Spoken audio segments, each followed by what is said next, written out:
Sa ngayon, kailangan organisado tayo. Kailangan kalimutan muna natin yung mga differences natin. Magkaisa tayo. At since nagdeklara na natatakbo yung principal natin, who is the Vice President, Sara Duterte, magsimula na tayong kumilos.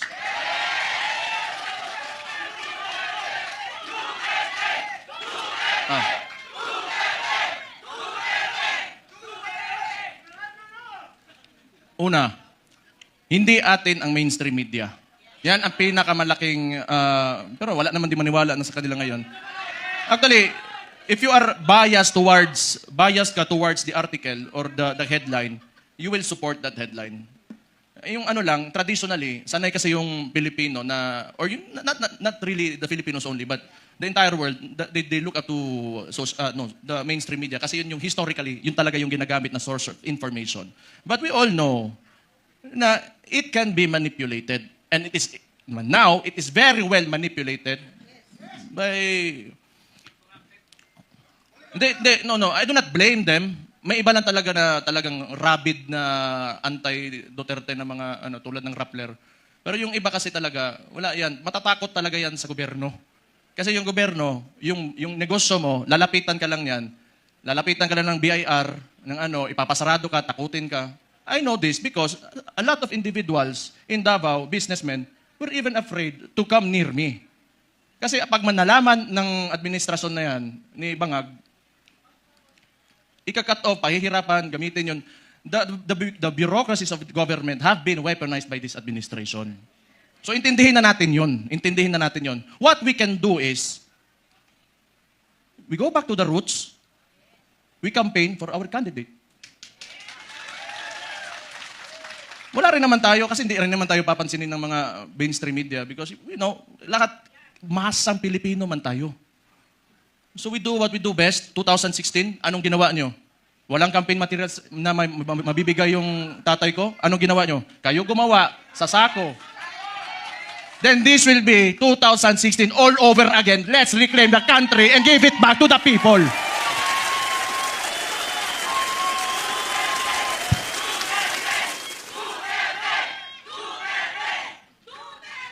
I just want to mention yung binanggit yung idol ko rin si Robin Hood Padilla kanina na totoo naman yung mga oligarko na yan.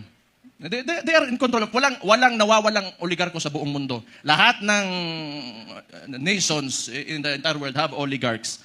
Ito lang naman talaga. Kontrolado ba ng mga oligarko yung namumuno ng bansa? Yun ang mahirap.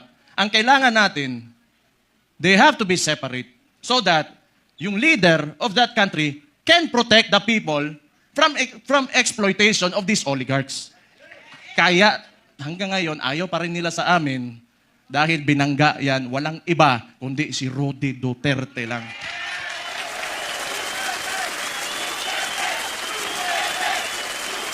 So siguro naman, nag-declare na yung kapatid ko and we're going into the 2028 elections. Pakiusap ko lang sa mga oligarko, may mga mayayaman, malalaking negosyante talaga that have command of the economy. Maawa naman kayo sa mga tao. Maawa naman kayo sa mga tao. Give this country a chance na sumarap din ang buhay ng yung mga naglalakad lang sa daan, walang mga sasakyan.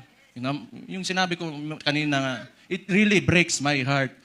Yung living conditions ng tao ngayon. Sometimes, it makes life harder to live seeing this. Sa totoo lang. I am guilty because I have, may bahay ako, sementado, nasa loob ng subdivision. It makes me feel so bad that the other Filipinos, my countrymen, have to suffer. Kaya naman tayo nandito. Alam ko, mahal niyo yung tatay ko dahil alam niyo na talagang minahal at mahal niya yung bansang Pilipinas.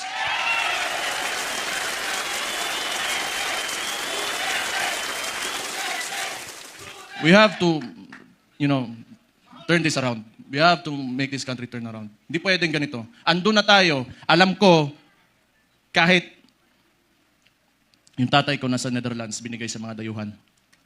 Alam ko nandito pa rin kayo kasi naniniwala kayo, pinakita ni Rodi Duterte na kaya pala natin angatin natin ang ating bansa. You know what? Kayong lahat mga Pilipino, do not settle for this. You deserve better. You deserve better. Sinasabi ko sa inyo, you deserve better. Kaya, be optimistic, maniwala kayo, na we can take our country to greater heights. Sinasabi ko sa inyo, alam nyo na eh. Kaya nga nandito kayo, naniniwala kayo. Just hold on to it. And someday, awa ng Diyos, talagang may Diyos talaga.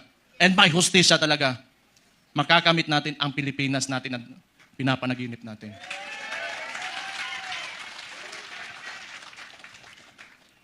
Isa, lahat ng politiko, kailangan bitawan natin yung mga pansarili nating gusto. We have to be selfless public servants. Unang-una yan sa lahat.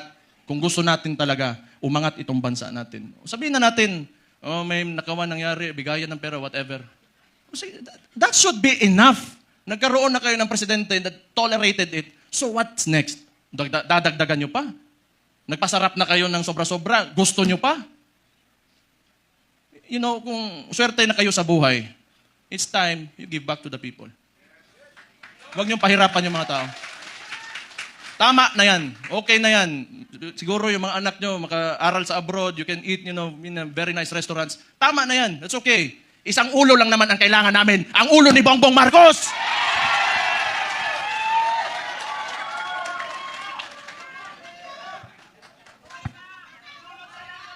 Kaya, this coalition, if you cannot approach me, you approach Mike Defensor, you approach Bebot Alvarez, you, the congressman, I'm talking to you, if you want to defect, talikuran nyo na yan because alam nyo, kayo, mga politiko, nakatira kayo sa Pilipinas, huwag nyo sirain ang bahay nyo.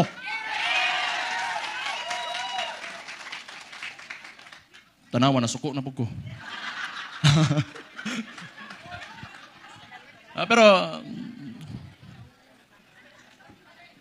tama yun kasi si Martin, wala naman. Si Bongbong na ang sunod.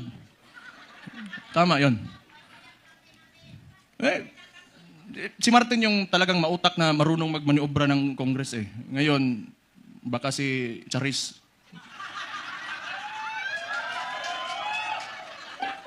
Sino yun? Kilala niyo yun?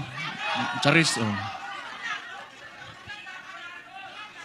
Kasi rinig ko, chismis lang to ha. Chismis, wala akong sinasabi. Oh. Puppet speaker lang yan yung speaker ngayon. Hindi ko lang alam sino yan, Charis. Basta narinig ko, Charis daw.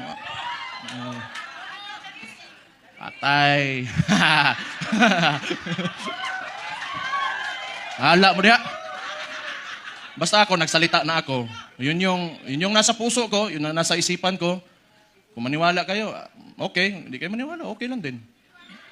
Kung di ko maniwala tayo dito lahat, nabangag talaga yung gago nasa taas, alam nyo na anong gawin nyo. Ilagay natin ang Vice Presidente sa 2028 na Pangulo natin. Ito lang, yung mga nananawagan na gusto natin ng radical, yung revolutionary movement. Gusto nyo? Sumama kayo kay Leandro Libiste. Pumunta kayo doon. Hindi, kilala ko yan noon pa. Kilala ko si Leandro. Pumunta yan ng Davao, nagbigay yan ng mga solar panels sa isang indigenous community doon sa Davao City. Matagal na. So, may ano yan siya, CSR na ginawa doon. Kaya mabait yan na bata. Mas matanda ako ng konti eh. Mabait yan si Kong. Mabait yan. Kaya yan naging ganon. Kasi alam mo yung mga mababait na tao, pag ginalit mo, patay ka talaga. Mag-ingat kayo. Ayan pa, may isang Israulo si Attorney Harold Respiso. Sabi ko nga nakita ko tong gago na ito, sabi ko, puta, hindi lang pala ako ang Siraulo dito, may kasama na ako. Wala yung isang Israulo din, si Kiko Barzaga. Pero pag I want to talk to the younger people in the cameras. Subaybayan niyo yung mga bata na yan, yung mga tao na yan. They are the future of Philippine politics. Sino ba namang Siraulo na lalaban ng administrasyon, magiging opposition, lalo ng ganito kaabusado? You know, what seemed to me yung ginawa nila sa tatay ko was a state kidnapping.